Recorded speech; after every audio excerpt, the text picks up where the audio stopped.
साथी भाइ आफन्तको झल्को आइरहन्छ त्यही झल्कोले कुटु कुटु मुटु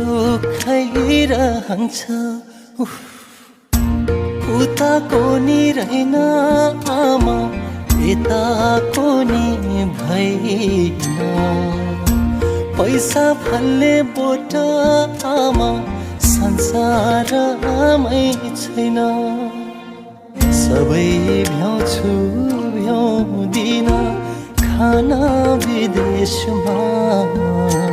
बाबु खाना चिसो भइसक्यो के गरिरहेछ यसले छोपेर राख्देऊ न आमा अहिले आएर खाइहाल्छु नि आमा भन्दा के नै छ र आमा विदेशमा